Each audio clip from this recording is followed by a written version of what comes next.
Cher ami lecteur, bonjour. Je suis Rachel Chawat et je viens ici pour vous faire lecture de mon petit courrier à l'intention de Madame Adler, qui est la maman de Steven Spielberg.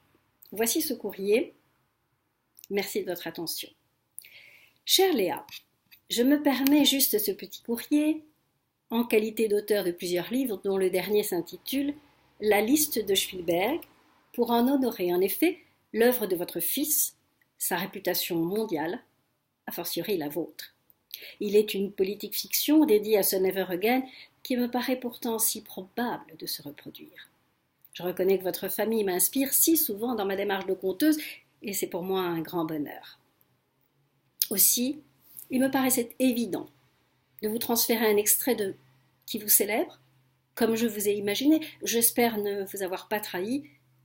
Votre avis m'intéresse. Je me suis permise de transférer mon dernier roman à la Fondation de la Shoah, convaincue que ma requête atteindra son but et que vous en serez cette initiatrice de cet aboutissement.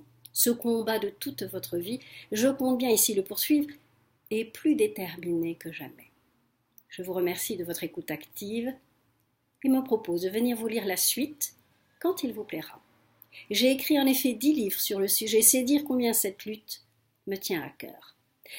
Je vous dis à très vite pour cette rencontre si prometteuse.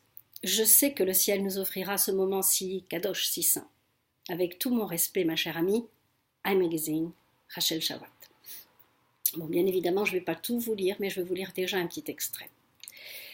Il s'agit de l'extrait en question sur un autre livre qui s'intitule L'Arche Sainte, dans le cadre de cet extrait donc, du livre ce petit supplément d'âme. C'est dans le sein des saints du monde de l'image que Steven nous avait donné rendez-vous. Le roi du divertissement, The Entertainment King, nous attendait à 10 heures précises, là, à DreamWorks. Confortablement installé, il y supervisait le rush de son dernier projet et son visage laissait entrevoir une grande joie de vivre, mais aussi cette difficulté à en comprendre le monde, le rictus là au bord des lèvres, le tracé des rides sur le front soulignait cette pure ambivalence. Éternellement jeune dans son approche du monde, souriant, dynamique, ouvert à la connaissance, mais profondément blessé par la dureté et la mesquinerie du genre humain.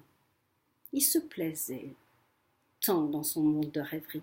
Oh, bien évidemment, les critiques de cinéma primaire se délectaient à le démolir, sa connaissance, sa volonté de changer le monde pour en faire un monde aussi innocent que sa belle jeunesse. Cette volonté, cette authenticité dérangeait les petits gras de papier qui par-dessus tout faisaient chou gras à la sortie de chacun de ses chefs-d'œuvre. Léa, sa maman fidèle, comme toujours, nous servit un café. Elle avait pris soin de nous préparer quelques gourmandises et de son doux accent anglais m'offrit de toucher the best de la cuisine yiddish. Elle tenait un petit restaurant, The Milky Way. Dans le quartier juif, c'était là toute sa passion. À 90 ans, cette mamie tonique me donnait à penser que nous deviendrons de très très bonnes amies. De son sourire légendaire, elle nous dit « Si j'avais su que mon fiston serait célèbre à ce point, j'aurais fait un bronze de mon utérus. » Le ton était donné, et c'est dans la bonne humeur que l'entretien se ferait. Léa avait les cheveux coupés à la garçonne, couleur neige, le sourire large, de petite taille. Elle invitait au bonheur. Elle revêtait une salopette verte aussi vive qu'elle. Voilà. Je ne vais pas tout vous raconter non plus. Hein. Voilà. Merci de votre écoute. Merci de me suivre. À bientôt, Rachel. Merci de vos critiques surtout. Au revoir.